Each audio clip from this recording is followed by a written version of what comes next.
Hey, yeah.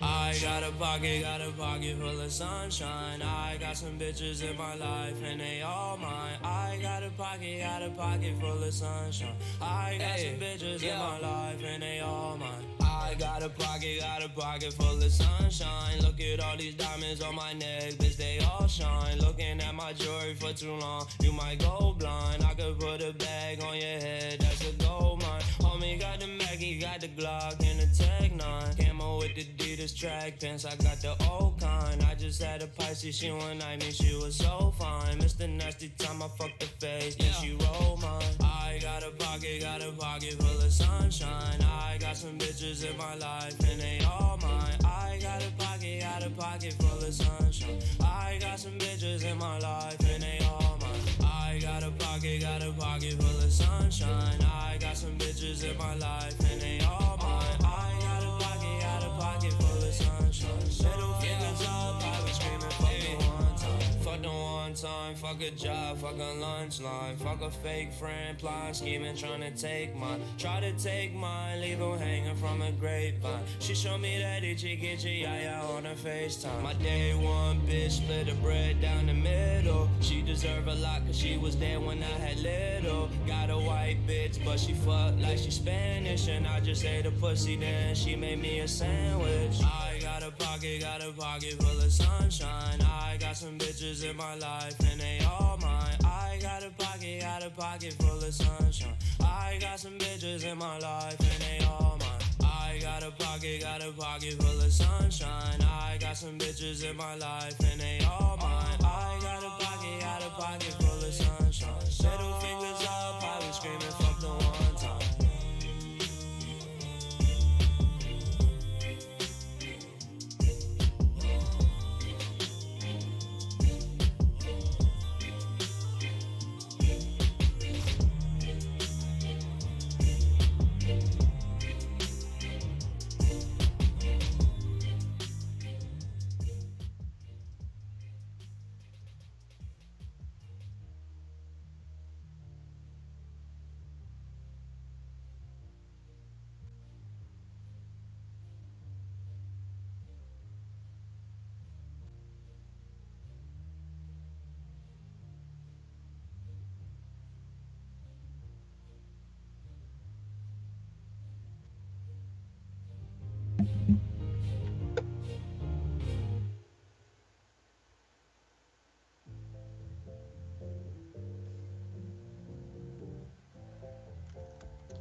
Hey, feeling good, like I should. When in love to walk around the neighborhood. Feeling blessed, never stressed. Got that sunshine on my Sunday best. Yeah, hey, every day can be a better day despite the challenge. All you gotta do is leave it better than you found it. It's gonna get difficult to stand, but hold your balance. I just say whatever, cause there is no way you're round it. Everyone goes down some. You just gotta know it'll all be fine.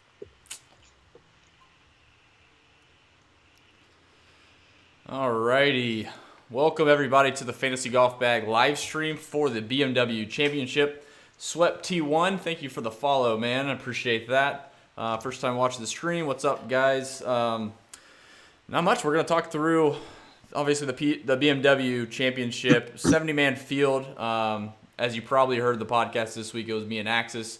Again, I'm joined by Jacob, and word is he should have a full amount of bandwidth to keep his face fully sized into this box. So we'll fingers crossed that he can keep it that way. But excited for this show. This will be a good one. Hopefully have some extra time at the end for some questions. And of course, at the end, try to find someone decent to raid.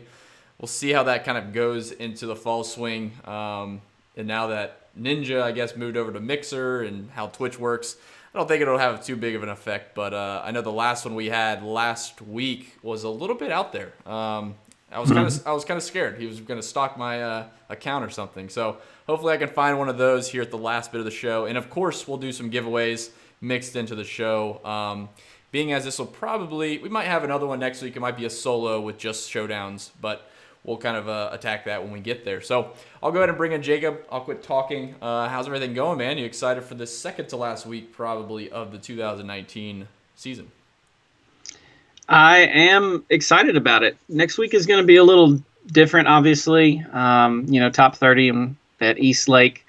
And so this is really our last sort of format that we're used to, even though it is a no-cut event. But stacked field, arguably one of the best that we've seen all year. In an iconic course at Medina. I mean, really, really excited about it. A lot of narratives going in this week. But Bryson in the slope play to Brooks and Tiger, is he still hurt? I mean, just a lot going on. Not only for this tournament, but for golf in general. Really excited to see where the industry is moving. And, let's just close it out strong, and then we'll get a couple weeks break, and we'll start up that fall swing. Yeah, we'll have to talk to Axis and Sky a little bit about some Euro stuff. Obviously, I got a couple lineups for this week, but the Euro kicks back up, and as you guys all know, we offer European Tour stats. We started in the end of June, I believe, rolling into the British Open. So kind of excited to start using that again.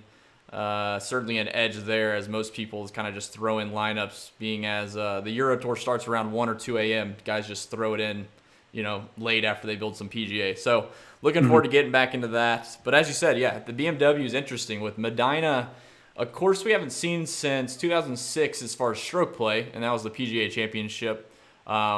Interesting enough, Tiger also won the 1999 at Medina, and then the last time we saw this, at least PGA Tour-wise, was the 2012 Ryder Cup, which not a lot of info to glean from that. So, again, I talked about it a little bit on the podcast, and then yesterday for Rotor Grinders.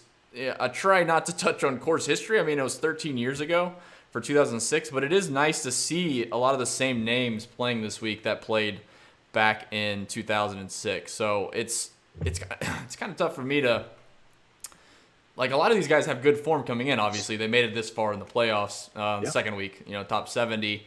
But then to also see them up there, you talk about Ian Poulter, Ryan Moore. Man, it's tough. I'm certainly going to be playing them, but it's trying to kind of balance your expectations of, them playing the golf course. Is a different style of game back then, obviously. The course was about 100 yards shorter, so honestly, from a golf course perspective, it didn't change much. I think guys just, we talked about that yesterday on our show, guys just played differently. We talk about John Rahm hits driver pretty much everywhere he plays, even if it doesn't call for it, just because he thinks that's, for whoever taught him that or however he feels like that's his advantage, he hits driver everywhere. If he hits it well, then he's got a lot of wedges and he has a big advantage. If he doesn't hit it well, then he's going home early and it doesn't matter. So obviously this week that doesn't matter because there is no cut. So it'd be interesting to see some of these cheaper guys. I ended up entering 150 in the big GPP, so we'll see how that works out. But it does seem like I think over the last 2 years, most people have kind of commended us for not harping on ownership too much. But I do think in these type of events where there is no cut, it's 70 people, I think ownership's huge. I mean, the pivot's off of a 20% guy, and I'm not talking expensive. I'm talking about, mid 7K, maybe low 8s to 6K, obviously. That ownership, everyone's going to play 72 holes, so there's no cut equity that leads to a higher, projected score. You're really just trying to leverage the field, and if there's going to be, we'll just pick out a $6,800 guy as an example, and I don't have any off the top of my head, but let's just say there was someone there that was going to be like 16 to 18%, and there's one at the same price or, $100 less or more that was going to be, 4 or 5%. Like, that's a huge leverage spot. You don't have to totally fade them, but that is a big advantage when you look at everyone's going to play 72 holes. You're trying to target birdie makers, obviously, but I am going to take that approach in the 150 that I'm building. That's not normally my attack most weeks. I think, you're grabbing some of these good players down there. If you're using, certain stats that not everyone has access to, you get those lower owned plays without even trying to. But this week, consciously trying to kind of fit those lower cumulative ownership projections in your lineups for sure. Yeah. Yeah, I think, like you said, ownership as far as what is considered chalky is different this week also. Like, normally 20 plus is what we're considering a fadeable percentage. But it's like hard you to said, avoid that throughout. Yeah. Yeah. So in that 6 and 7K range where, guys are getting talked up potentially like 16%, that's where you're like, well, am I comfortable being level with the field on that? Can I move to somebody that's only going to be 8% or 6%? Right. That I might not be as high on, but really trying to leverage that that ownership, like you said, I think is going to be key this week for sure. Yeah, trying to pull up. There's not a lot to talk about weather, but you're kind of, don't want to say you're in the middle of nowhere. I know we have a few members up in this area near, it's a little north of Bloomington, but I know we have a couple people in the Illinois area. But the specific Medina spot is kind of pinned in no man's land as far as weather radars go. So we're trying to pull that up. And then, of course, we'll talk through some stats and kind of our final thoughts throughout the field. So being as it is the final show, and as I'm still pulling this up, let's go ahead and do our first giveaway right off the bat. Oh, nice. I like it. Starting early with it. Yeah, might as well. All right. So I'll go ahead and spin it. You guys know how this works. I'm going to spin the wheel. We'll see what's giving away or what will be given away.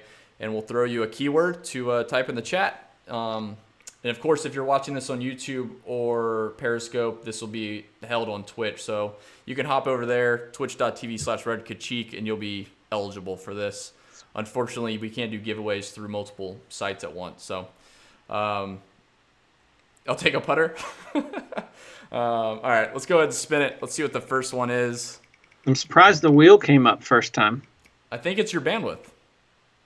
It must be. It's all me. Yep. So, all right, first, go ahead and think of a keyword for me, Jacob. First giveaway is going to be a blue T-shirt, one of our new American flag T-shirts.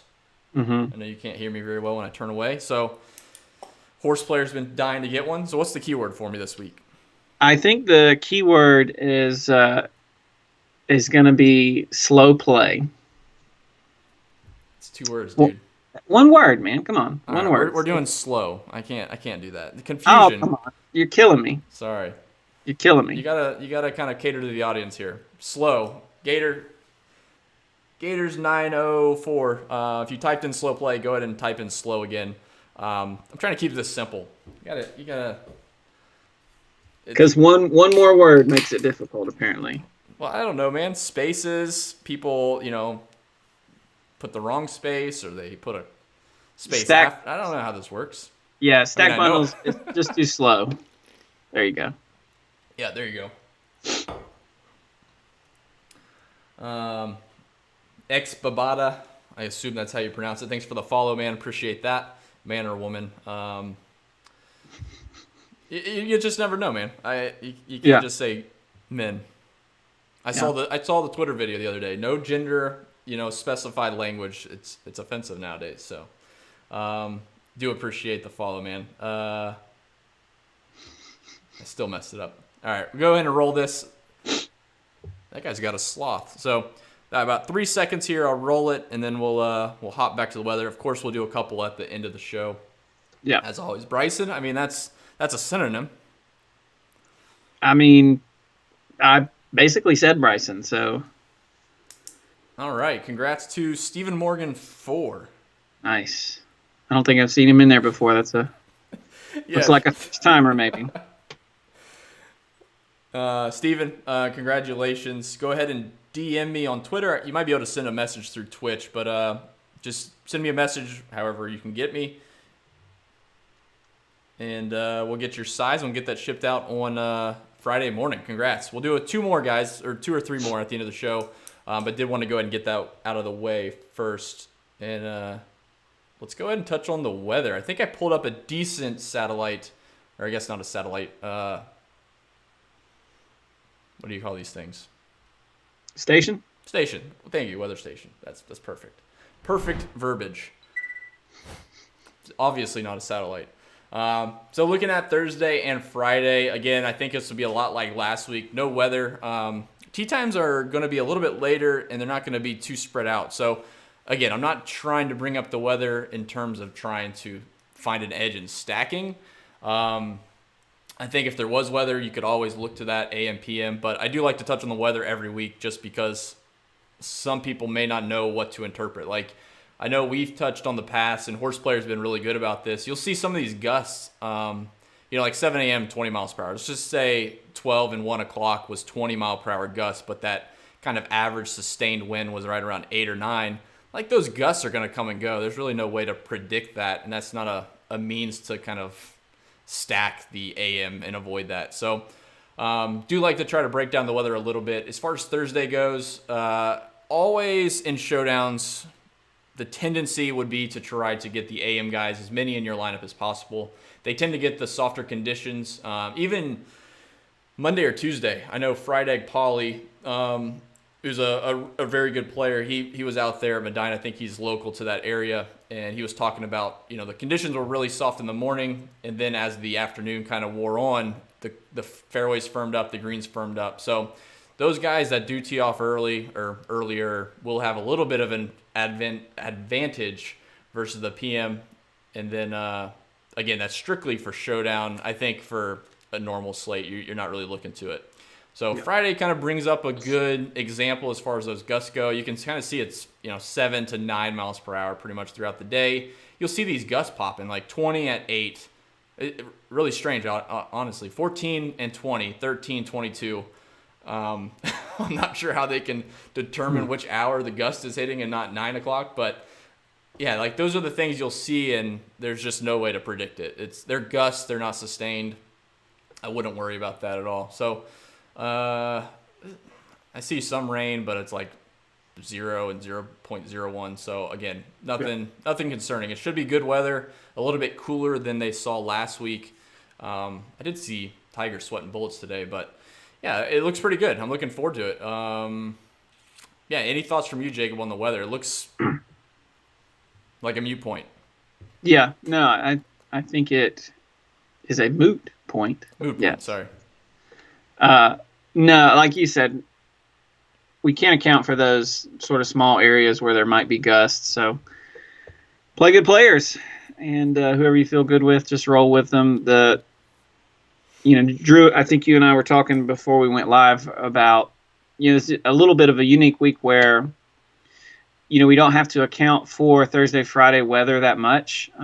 Regardless of what's going to come Saturday, Sunday, everybody's going to be playing through the same conditions. Everybody gets 4 rounds. So it loses its importance in that regard, but also it's not really, that big one wave or another. Mm-hmm. So again, just like you said, I'll just echo that. Just play your players that you got in your pool and just let it ride.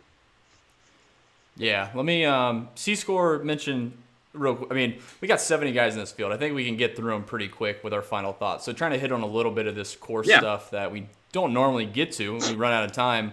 But C-Score there mentions, I saw the rough is thicker than expected. Yeah, I've heard different mixed statements from people. Some said it was cut down.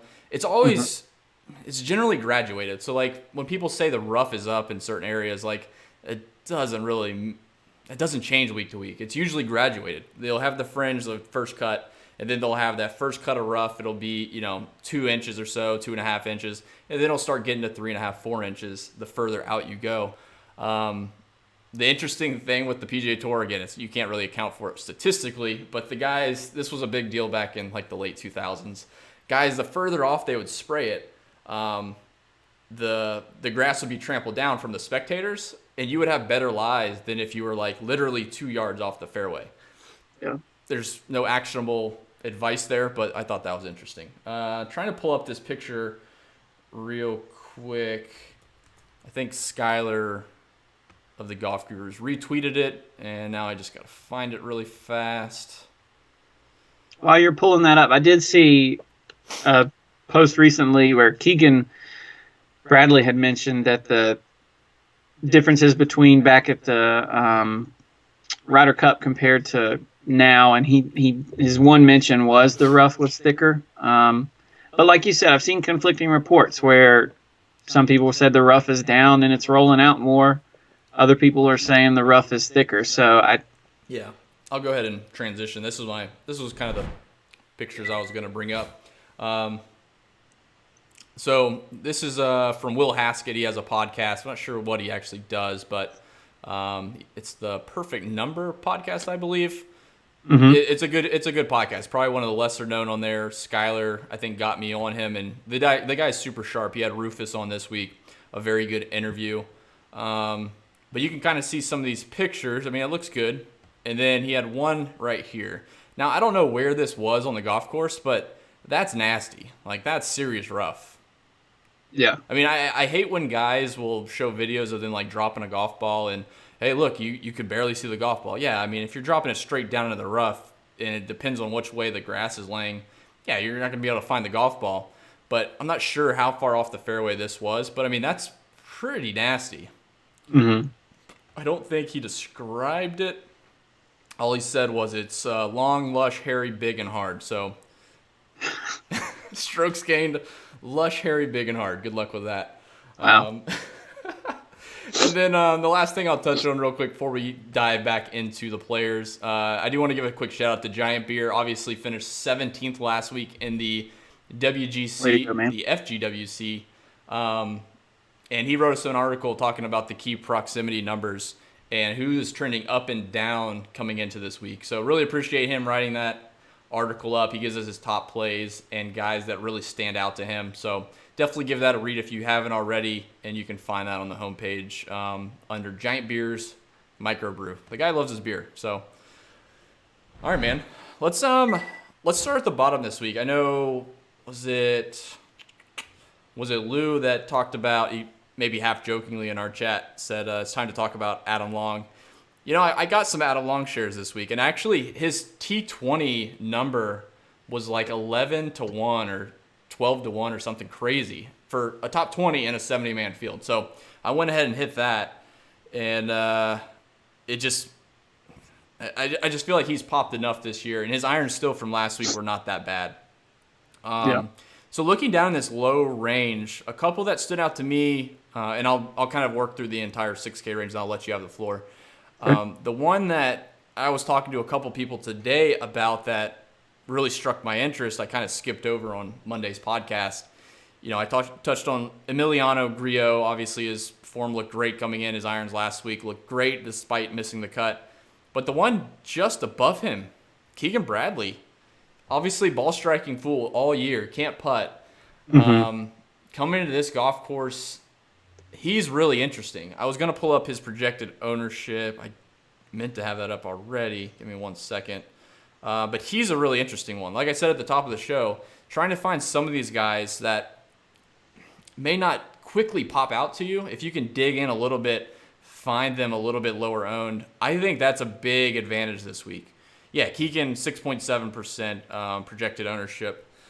Emiliano's not that much higher, but like Corey Connors at 10% at 6.6. Like that might be a situation. If you had a large amount of exposure to Corey Connors, try to find some other exposure. Unless you just really want to go overweight Corey Connors, have fun with that.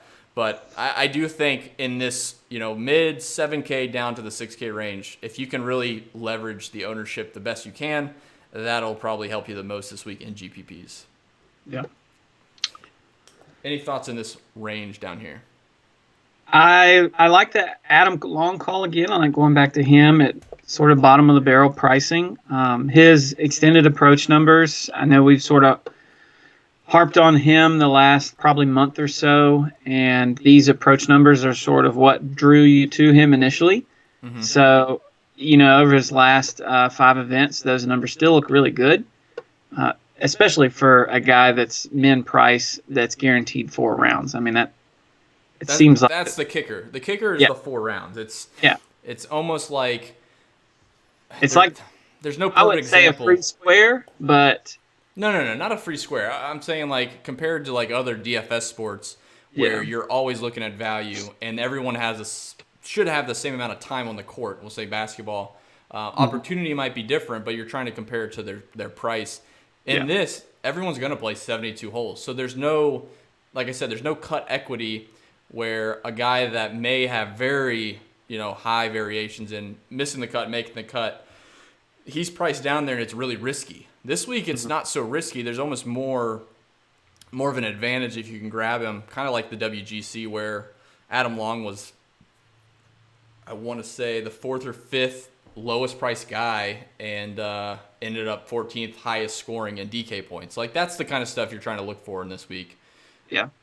I did look a little bit at WGC events in the past, trying to get an idea of, the scoring. Notorious from Roto Grinders had a really good stat when looking at the placement points for scoring. It was like at 30th place to 70th place, the difference in placement points was like 2 versus scoring. Like if guys made 5 or 6 more birdies than the guy that finished 30th, a 70th place finisher could outscore a 30th place finisher. So I know it's always hard to kind of figure out where the scoring is coming from. Like if a guy's scoring a lot, generally they're going to be a little bit higher priced. But I do think someone brought up Wyndham Clark. Like that's a perfect example of a guy that's super volatile, makes a lot of birdies. I hate the irons. Like that's what drives me nuts and probably will keep me off him for the most part this week, just because I still can't trust him just gaining strokes around the green and on the green. But I do think the birdies is pretty valuable this week when looking at those cheaper guys. Mm-hmm. Another guy that I like just below sort of that Wyndham Clark range is Ryan Palmer at 6,200. Obviously, his tee to green at the Northern Trust was not great, but prior to that, his last few outings, as far as, tee to green were really strong. He gained almost or over 2 strokes, 2 previous events to the Northern Trust. And as far as off the tee, all of those numbers, last few events have been positive. But what I think drew me to him the most was his approach over his last 5 events. He's the only player in this sub 7K range that is over 10% of his approaches have been within 6 feet. 10%. That's a really, really strong number. His within sort of 18 feet proximity is the kind of one not that great number, but the rest of his approaches look really, really solid. Again, this is another scenario where 6,200, same sort of with Adam Long, although Palmer, I believe, is a sort of different level of player than Long is. I just like that value there at 6,200. Again, like you said, there's no cut equity, so we're just looking at his ability. We've seen it before. He missed the cut, I believe, last week, or if he didn't, he finished towards the end. But prior to that, 7th at the Barracuda, missed the cut at the British Open, and 18th at the John Deere.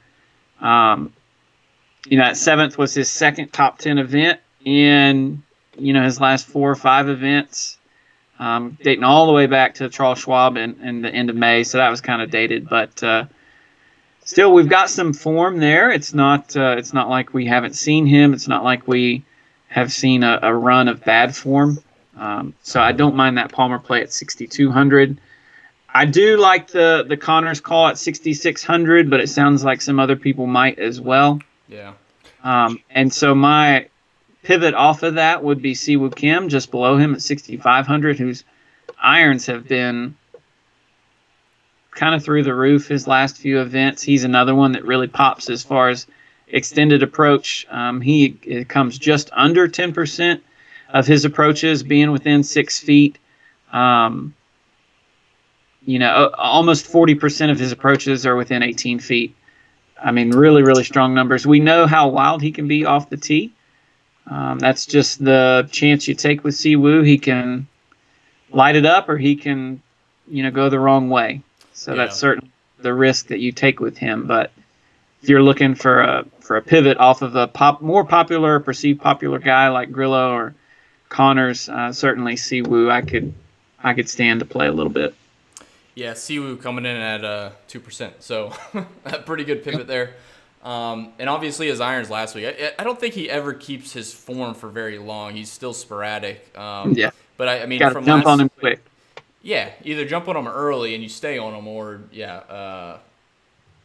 but if he pops for 1 week, just try to hold on for another week or two. Hopefully he can sustain it. So I will say last week for the Northern Trust, I think he was leading the field in birdie opportunities inside of 6 feet. Yeah, so he was averaging 12% of his birdie opportunities inside of 12 feet, 6 feet. Sorry. So pretty interesting to see him transition. And according to Giant Beer's article, a lot of those similar approach shots will be had this week. So he does seem like a good fit from an iron perspective. It's interesting. I didn't do the numbers on Neiman, but I kind of alluded to in the Roto Grinders article this week. Like Neiman's big thing last year was his wedge shots were terrible. Like when he played these shorter courses and had like even reachable par 5 courses, he would play worse than if he played a long golf course. He's not the longest on tour by any means, but he was really good with his 150 to 175 yard shots. And it's really interesting to see these guys. And I think that's what the extended approach really helps find these guys that are playing well at those key distances for that golf course. I did pull up and I switched the screen over to the rolling stats. Ryan Palmer is 33rd in weighted DraftKings points this year, and he's priced at 6,200. So very interesting kind of DK points to price ratio there. Again, guaranteed 4 rounds. He could shoot 77 4 straight days, and that lineup's dead. But I mean, when you look at those DraftKings points that are really going to be valuable this week, that's the kind of guy you would want to look for. I mean, I'm sure that goes hand in hand. If I were to scroll back over to his, let's just look at his birdie or better rate, if I can find it. Yeah, he's the 89th percentile of birdie or better. So very interesting play there, Ryan Palmer. And I don't think he's very popular at the moment. Yeah. Let me try to find him real fast. I mean, he's so cheap too. That's crazy. Yeah, sub 5%. So yeah, interesting. Let's move up a little bit into the 7K range. I don't have a ton that kind of changes my thoughts in this tier. I'll hop back over to the 2T combined just to get a look for everybody that's watching. I'm sticking with Rory Sabatini. Love him a lot this week at 7,400. Leishman, I think I'm going to bite the bullet. You might be able to touch a little bit more on him. I think he was in your article, wrote him the last, was it the British Open and then the WGC St. Jude and then last week. And it was like miscut, third miscut, like all over the place. T3, here we come. Well, last week I think he missed the cut, but he like made a triple really early in his first round. So there is, DK points as far as that goes as well. I think outside of that, Sung J M is going to be the most popular, so I'll go ahead and throw that out there. He should be 16, 17%. So if you feel really highly about him, then go for it. But if you are a little bit nervous of him perhaps approaching 20% in your tournaments, that's a good pivot there. I mean, 20% for a $7,200 guy, people will tend to congest there, and it might end up a little bit higher. And then at the high range, Molinari has a little bit of interest just from a GPP perspective. And then Kokrak and Woodland will probably be my kind of core plays, I guess, in that the high 7K tier. What is Molinari's ownership looking like? Molinari is looking like 7. So not crazy. I mean, I'd be willing to bet it comes in around there or just under that. I don't think you'd get to 8 or 9%. Yeah. And then Ryan Moore, I didn't mention, 7,700. Yeah. I mean, this whole tier is kind of loaded. Kisner, I did mention on the Monday podcast. Answer I didn't mention, but Axis did. And then Lowry, I think you like. But like Ryan Moore, when you look at a golf course where it should reward good driving, I think a lot of people that I kind of follow and trust were kind of on that same path of total driving. Like, I think distance is important this week, but driving accuracy is probably weighted a little bit higher. When you look at total driving, when it kind of weights them both equally, it's not the best metric, but it gives you a good ballpark figure. And when Ryan Moore isn't the longest, but he's hitting like 90% of his fairways, it's pretty absurd. So give me some Ryan Moore. Coming in last week, played really well, so have no issues going back there. This whole range, again, is I'm going to have pieces of a lot of them, but trying to leverage ownership on the guys that are lower. And if the guy's really high owned, let's say like a Sung Jae Im as an example, you got to kind of take a stand. Do you want to exceed the field average, or do you want to kind of underweight there? I don't think going even with the field in this range is the way to go. I think that's more for 9K, 10K guys. So in this 7K range, I agree that, like you said, it's kind of stacked in that middle area. That's where I'm sort of drawn to a little bit. Neiman and Putnam both at that price, 7,300. I like Putnam.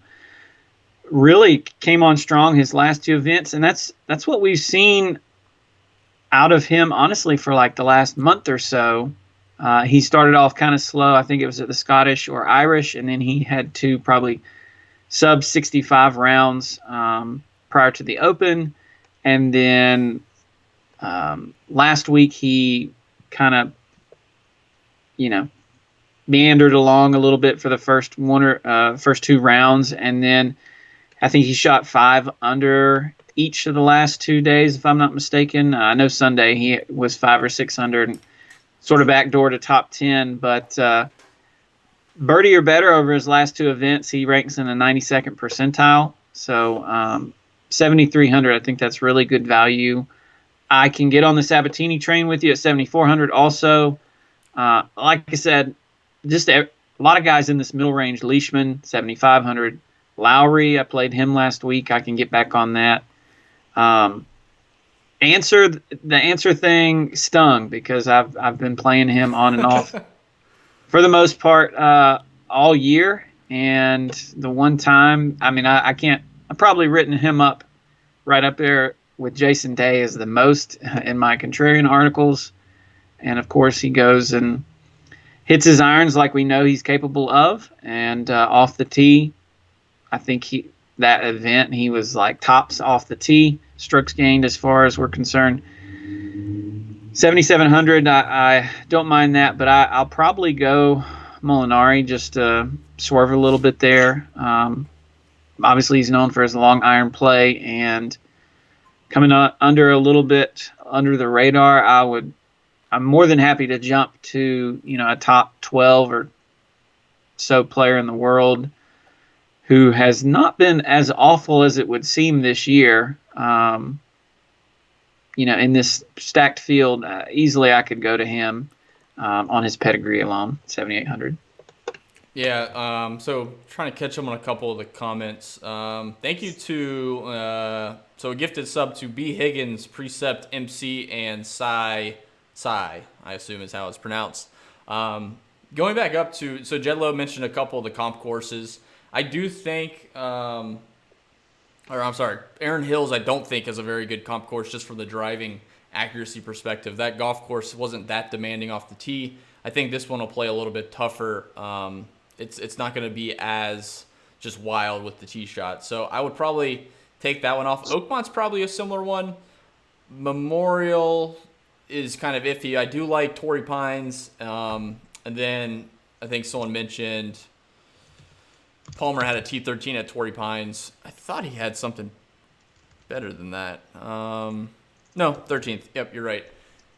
And I had another one I mentioned in chat this week, and I can't remember off the top of my head. But and then L. Burgess at the bottom there.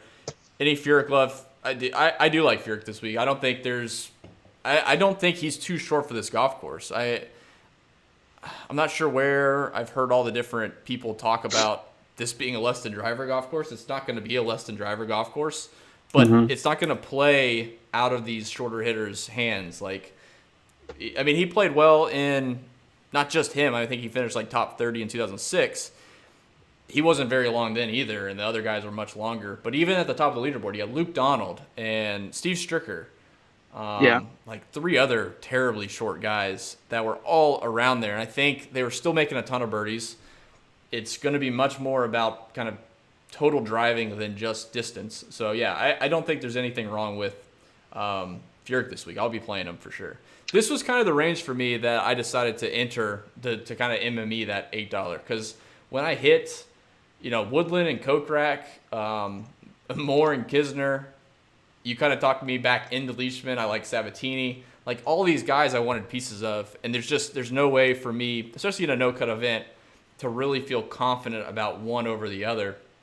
Because like even if one starts off incredibly well Thursday, Friday, they could completely swap on Saturday, Sunday on this type of golf course. So definitely going to go trying to take advantage of the MME route, get pieces of a lot of these guys, and see if we can get the nuts in one lineup or two. So yeah. You had one more thing in this range, or you want to move up to the 8s, and then we'll try to hit the top tier, and then we'll do a couple giveaways. No, I'm good in there. I do like Woodland. I know you mentioned him, but I forgot to sort of say him. But other than that, no, I think we've touched on it for the most part. We can jump into the 8s if you want. Yeah, Woodland was on Giant Beer's list for, I think he was, yeah. So approaches over 175 yards, gaining over a 1/10 of a shot on the field at that particular range. So pretty good advantage there. Mm-hmm. So going back into the 8K range, again, Ian Poulter was one at 8K even, played here in 2006, played really well. Obviously the Ryder Cup, he was played. And then moving up, you got Kuchar, Hideki, Bryson. Billy Horschel is kind of in a weird spot between those guys, and then Paul Casey, Finau, and Xander. So I know we've talked a lot about Oosthuizen. I'm curious your thoughts on him with as good as his irons were last week. But in this range, again, trying to MME and get a piece of this, because it's almost softer than normal major pricing with the way the field is. You got Kuchar down here at 8,200, and then you go to the top, you got Casey, Finau, Schauffele. Like, you could literally have a lineup and have all 4 of those guys in there, and there's a chance that could outplay anything that starts over a 10K guy. Yeah. Yeah, this range is probably more difficult than the entirety of the pricing. And like you said, there are so many options. I mean, Kuchar right there in the middle, he was my, on the expert survey, my preferred cash play, just because when's the last time you saw Kuchar at 8,200? Oh, yeah. Now, granted, his form as of late, I think, is what is warranting that price.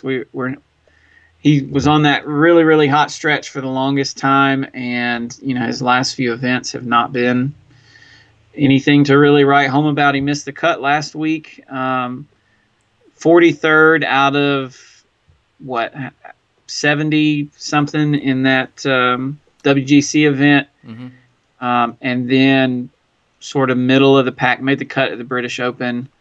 So it's not terrible, but nothing to really, turn your head at and say, yeah, I'm definitely going to play Kuchar, especially when you can play Hideki for the same price, when you can, play DeChambeau, Horschel, I mean, just to be able to have accessibility to all of these guys in such a small price window is crazy. So, I mean, I like all these guys. You wanted my Usti take. I'm not going back to Usti.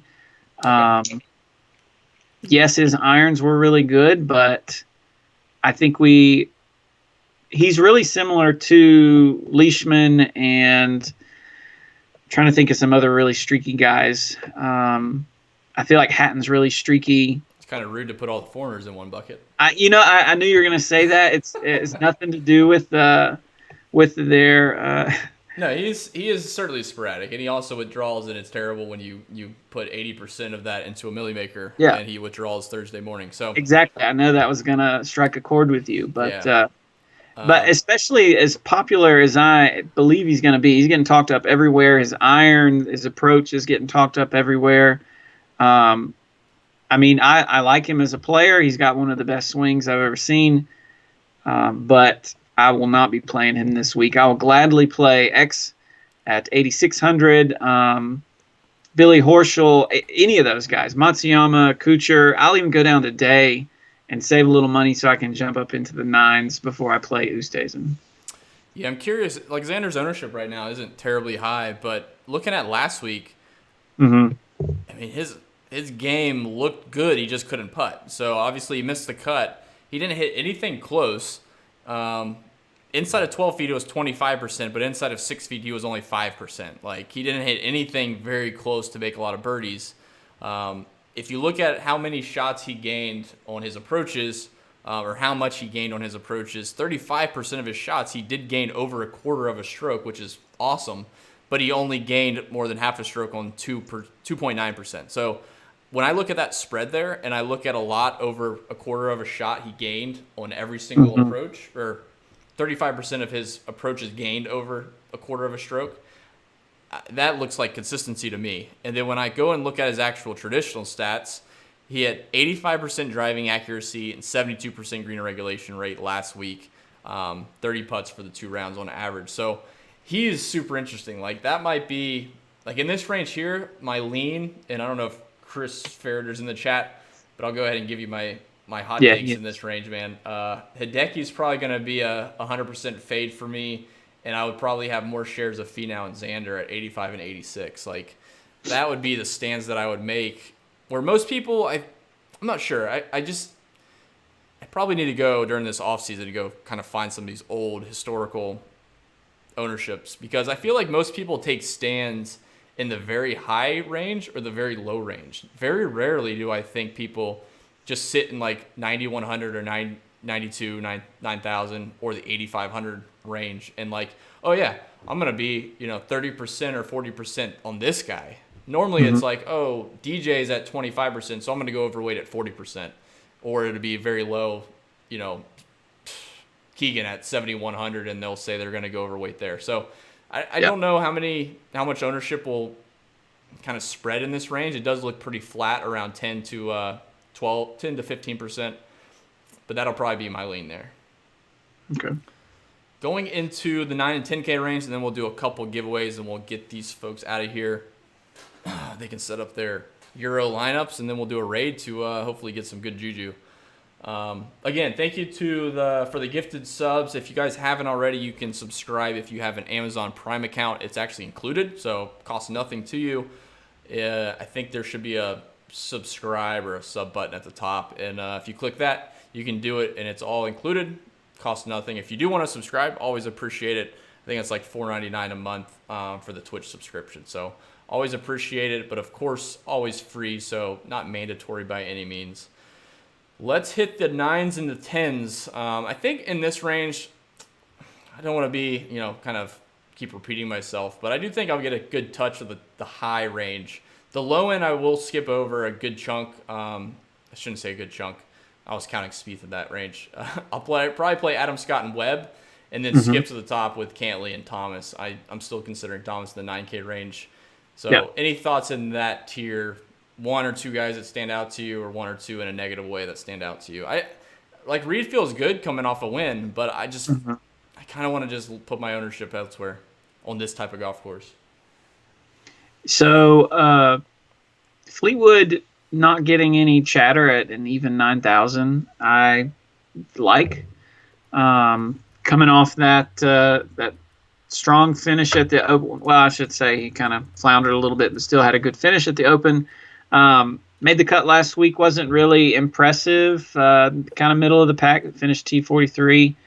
Prior to that, though, he was 4th at the WGC, 2nd at the British Open, 23rd at the Irish Open, 13th if we want to keep going back. I mean, his finishes are there, his form is there.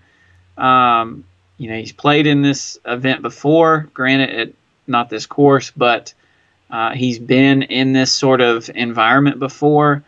And if you're telling me Fleetwood is going to be potentially, 10% or less because if everybody's that around him, give me all the Fleet goat. That's fine with me. And then high range, I'll jump to Cantley and Thomas as well. Yeah, Thomas looks good. I I think that was the other course that I was missing. Jed Lowe was mentioning a couple of the comp courses. I do think Firestone is a similar comp course. When you look at the distance of a lot of the holes and the driving accuracy, or what the driving accuracy was last year for the WGC Firestone or whatever it was. WGC Bridgestone, sorry. I do think Firestone was a decent comp course. So looking at some of those guys that played well last year at that event is a decent indicator, I think, for seeing how they'll set up this week as far as driving goes. I'm kind of with you there on Fleetwood. I mean, he's probably gonna win several PGA Tour events in the next couple of years. So anytime he's like in this 9K range, no matter what his form is, like if you look at longer term form, even short term form, I don't know why people would be so quick to jump off him. He's one of the most consistent guys ball striking. Putting can be sporadic. Like you'll see some weeks he'll putt really well. He'll be down at 27, 28 putts per round on average. And then other weeks he'll be like 31 putts per round on average. He doesn't have any significant surface splits, but like last week, again, green regulation rate was down, driving accuracy was fine, and trying to look at, it's like conversely to talking about Xander, he had half the number of shots that gained over a quarter of a shot on approach. So I do think Fleetwood's interesting. He's probably not one of my favorites, but I'm still going to play him. Just kind of want to touch on that. Yep. And then in the top range, I see Kevin Na still listed. I'm not going to take him out. He's out. Don't play Kevin Na this week. So we'll just include Justin Rose, DJ, Rahm, McIlroy, and Koepka. DJ and Rahm still probably on my list.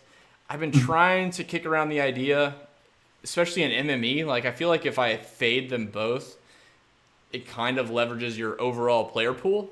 That most people, if they built 150 lineups, probably will have a share, some shares of one or the other, if not both. So if you kind of lean more towards DJ, who's still a little bit sketchy, even off of last week, I think he did play better, but it's still his year's been questionable at best for what he's been known for the last couple of years. But I do like DJ. I like Rahm there. Any thoughts in that tier? Koepka or McIlroy? Do you have a lean on either one? I mean, McIlroy statistically grades out better, but when I get into this position with both of them, I would probably just lean Brooks. Yeah, no, Brooks is my lean. I know it's hard to stray from McIlroy's just his scoring, ability and what he can do and what he's done in the past. But as far as recently, I said recent form, he can go on tears. We've certainly seen that. But Brooks, for me, is probably one of my favorite targets in this range. I think that he was overall in the expert survey for me my top contrarian guy, just because of his price and how popular I think McIlroy and Rahm and DJ are going to be. McIlroy's up towards 17% right now, and Brooks is still down at 11.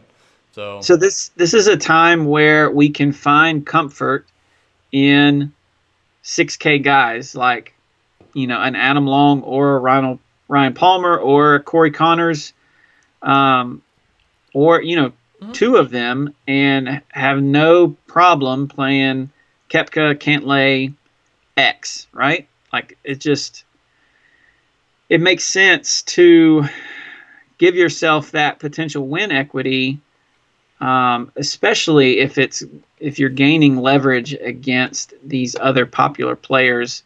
DJ, we saw him light up the course the first day. Second day wasn't as bad, and then the wheels just fell off the last two rounds for him. My only other lean in this range would be Rahm, just because of how consistent he was over the course of 4 rounds last week.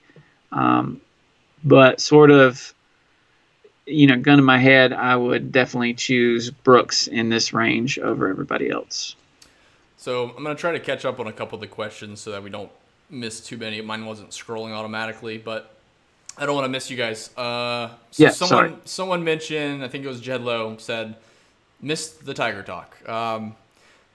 I'm still kicking around the idea of Tiger. Like, honestly, this is the worst part about golf coverage, and specifically Tiger, because he never really gives you the honest truth on how he's feeling. And I don't blame him. Like, I get that there's no advantage for him revealing if he's hurt or not, but he still doesn't want to, like, show his cards. He's done this his entire career. Brooks and a lot of these younger guys have started to do this in a way. I think Rory is probably the most honest person when it comes to how he's feeling about his swing or his health and stuff like that. But the word is, so just to kind of try to recap and circle back as far as Tiger goes. Last week, so obviously he missed the cut at the British Open. He shows up last week. Should have been fine. Starts off terrible, withdrawals on Friday morning with oblique injury, which most of the year it's been a back injury. Then this week he shows up and says he feels great. Like I don't want to say he's quote unquote said fully healthy, but he did say he was back and like he felt good to compete. I'm going to be having some shares of Tiger at 8K. He's, obviously the price savings, there's a lot of risk with him withdrawing if he starts off poorly. At 8K, and he's projected under 10% ownership. He's actually projected under like 7 or 8. Mm-hmm. I'm going to have some shares. You don't have to have a ton to be overweight on the field. Just have some exposure in some tournaments. If you guys want to play, like I don't know what his price is off the top of my head. Actually, I do. I was looking at FanDuel. So he's a lot cheaper, relatively speaking, I think, versus the guys on FanDuel. So, if you want to play a couple dummy, just for fun GPP lineups, if you're really scared about him withdrawing and you don't want to blow a bunch of money on that, play him in a couple lineups just for fun and mix him with some guy that you don't want to play. Like literally build terrible burner lineups and throw Tiger in there. So if he does withdraw, you already kind of prepared yourself that you're going to lose that money. And if he plays good and maybe your other burner guys played good, you're sitting pretty. And maybe you have unexpected winnings on Sunday that you didn't anticipate. So I am going to play Tiger. Honestly, guys, there's no analysis behind it. The guy's good. He's coming off a WD. He's hurt, apparently. I don't think he's got many more years left on the PGA Tour, to be honest. Like, everyone I've talked to about fused backs, it's literally a Band-Aid for a couple years. He torques his back so hard. It ends up happening is he puts so much strain on the fused discs that he ends up cracking those, and then he's actually almost handicapped. Like, he can barely walk and stuff. They'll refuse it, and then he's basically out of golf. So I think he's hitting this hard right now, and maybe he went a little bit too hard early in the year. But for the future, I don't think he has much time left, and he's going to try to do as much as he can right now. So it's a long-winded spiel on me playing a little bit of Tiger, but I did want to not try to overlook you, Jed Lowe. There's nothing to talk about. I don't think I think everyone knows where he is. It's risky. But it's a risky event. 70 people and no cut. Take some shots this week. I'm certainly going to. Yeah, for sure. Going down a little bit. Jay Blaze says he's leaving 4K on the table. Go for it, man. I mean, you can do a lot of weird things. 4K seems like a lot. That'd be like literally having a 6.6K guy and can pay up to an 11 point or a 10.6K guy. So you can almost get Brooks or a DJ over Corey Connors. So a little bit like that doesn't make sense to me. I think I would still probably want to spend a little bit of that money, maybe leave 1,500 or 2K on the table, but go for it. I mean, it's GPPs get a little bit weird. What's the ownership on this top range? And then I'll let you answer, Chris, while I look this up for stack bundles. Chris Varther asks you if Fleets or Scott in a 3-max. If you have thoughts on that. Yeah, no, I responded to him a little bit further down. Sorry, missed it. Fleet for me there. Okay. The high range there, stack bundles, it's around 12% for Brooks, 17% Rory, 18% Rahm, 10% DJ, Rose around 16%, and Thomas around 20%. So, oh wow, JT. Yes, this will be the week he wins. That's also why it reminded me of the Bridgestone last year because he won and he was like 8,800. Yeah, everybody played him, and then got real excited and touted that they played him at a no-brain price. All right, I think Yeah, I'm just catching up, guys. So I see stack bundles there about Tiger was totally lying last week. I don't know, man. He had a back injury. He says he's oblique. It's all hearsay. So I'm just giving you, I'm going to play him. I got no analysis behind if he's actually healthy. I didn't read his document, his doctor, his doctor report on Cigna or whatever he uses. And then, all right. I think we're good, guys. Do you guys have any interest on Damon with him performing well a few times on long courses? I do. I think I'll have some exposure. He's not going to be terribly highly owned. But at 6K even, again, he'll be kind of part of that mix with Adam Long that'll just get some exposure in tournaments. He's like, if you want to get weird with some of those expensive guys, I think he's fine. Like, fill him in. Again, you get 4 rounds. He's a pretty good birdie maker. Not sure where he stands. I could pull it up here in a second. But let's go ahead, just because we're at the top of the hour. I will run, fusion surgery here. It's no bueno. Yeah, I guess it's a Band-Aid. That's what the doctors say. So let's do, that's notorious.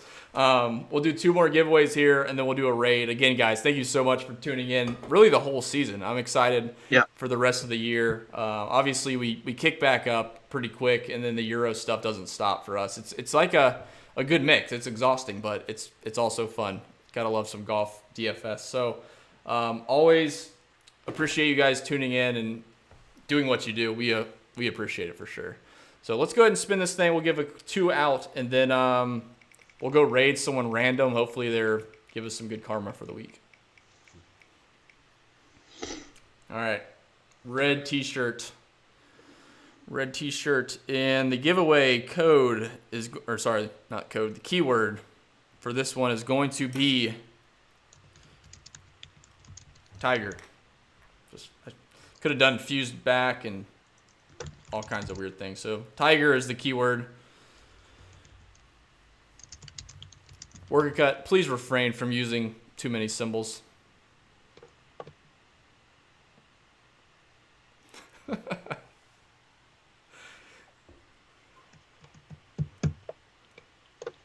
Zach Wolashin, thank you so much for the follow. Appreciate that. All right. Are you scanning for a raid victim? I am. Choice yet? I haven't got one yet, but I am looking as we talk. You're playing Apex Legends later, you said? Yep. So you want to go raid someone playing Apex Legends? Sure. This one is called Touchin' Butts. Oh, God. Oh, she's offline. Dang. All right. Easy now. What channel are you looking at? Apex Legends. It's just some girl playing, man. You can't be... Girls can play it too. All right, I'm going to go ahead and roll it. I'm not sure if this girl's American. I can't tell what her language is. Work a cut. Do you have a rigged red t-shirt? If not, take it. If you do, you can donate it to somebody. We can re-gift it. And I'm not saying that because I don't want you to have one. I just don't remember. I see your name too much. You want to give one out, Work a cut? Yeah, he does need one. Okay, take it. Do one more. You're good, man. You're good. I just wanted to check. I can't remember. Some people have won like 3, and now they're just like, I don't want anymore. All right, blue. Let's do Medina. Okay. Keyword is Medina. Medinah. I think that's how you spell it. Yep.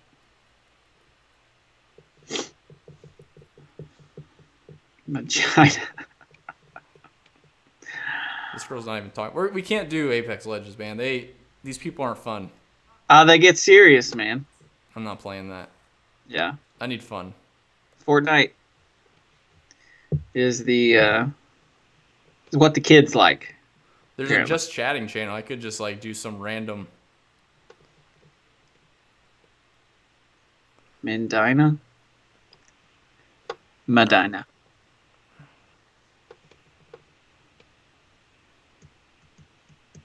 There you go.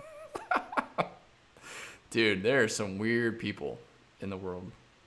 This is just some girl on the couch, but her dog has the Scream mask on, and she's petting it. I'm not going there. That's not good karma. Bad karma. All right, I think I got one. Let's go ahead and spin this one, and then I'll prepare the raid.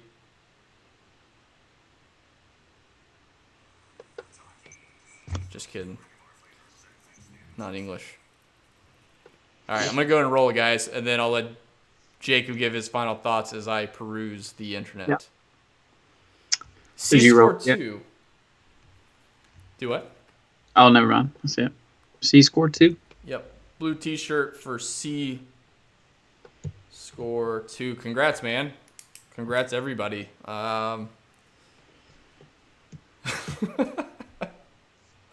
All right, let me find one for you guys so you guys don't have to hang on forever. I got to go build 150 lineups, so that should be a fun 2 hours of figuring out my final exposures for the week. But I will get you a Fortnite decent. Let's see.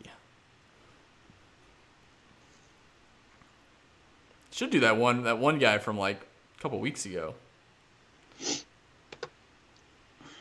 Which one? The guy that didn't understand why we were asking golf questions. Is that Alouette dude? Yeah, is that what it was? Mm-hmm. Is he online? He's live. He was playing Minecraft earlier because I accidentally followed him. It's followers only chat. Can't do that. Yeah. He's so funny though. That would be great. All right, guys, bear with me. Give me 1 minute and I'll find someone. There's so many channels. It's ridiculous. Yeah. Fantasy Jesus, thanks, man. Thanks for tuning in. Really, everybody. Like, if you're dropping right now, totally appreciate you guys tuning in. Yeah. I am going to try to find one so we can at least finish on a high note. Hopefully the whole show was somewhat high of a note. But let's see. So while Drew is trying to find the channel, just a recap. This will likely be our last normal show until the fall swing starts. We may do a showdown show next week, depending upon the offerings for the the Tour Championship at East Lake. Then there is like a 2-week break, and the fall swing kicks off with the military tribute at Greenbrier, the second or third week of September, and that goes pretty much until December, when there's about a month break. But all the while, there will be Euro content coming out from Sky and Axis as the Euro starts picking back up. And of course, we will be here providing you with all the content that you're used to. We'll pick back up with the live streams probably sometime around mid-September, Drew, if I'm not mistaken. Yeah. And we'll sort of get back. I mean, like, I got some ideas for some trainings, like doing some tutorials and stuff like that as we progress. We do not plan on getting into NFL, so I know some people have asked about that, like NFL, MLB, and all that stuff. Maybe sometime down the line, but golf's our focus. That's what we want to really excel in. So we won't be doing any of that. Let's see. Yeah. God, these guys. All right, I'm just gonna pick one. If he's just completely terrible, guys, I apologize. But there's 2 of them I picked are not even English speaking, and the other guy, I don't know what kind of language he was speaking. It was like some type of gibberish. Pig Latin. It sounded like him and like 3 other people I couldn't see. God, this girl. All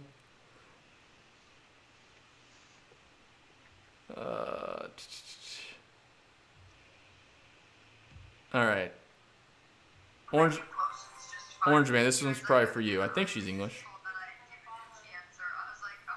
Yeah, she's English. All right, we'll do this one, Orange Man. her username in the thing says cozy, so there you go. Let's see if I remember how to do this. I mean, she's a female. Goodness. Wow.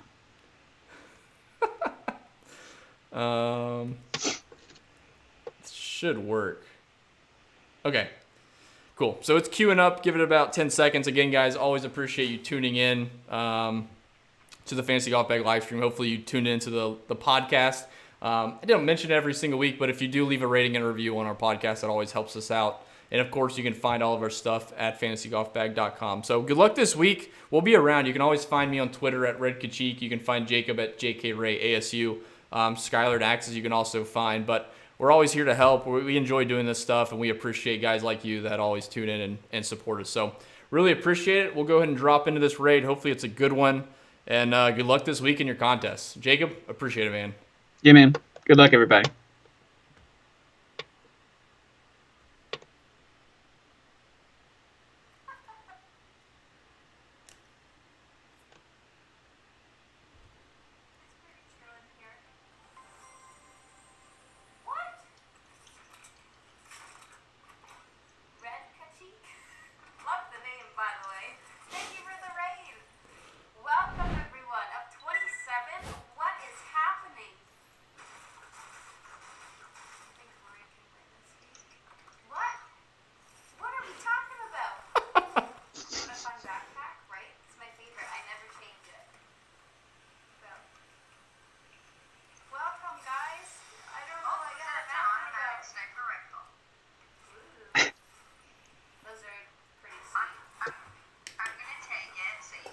All right, I'm hopping off, man. Let these guys enjoy this raid. Yo, thank you for the 200 bits. I'll talk to you later, dude. All right, man. Take it easy.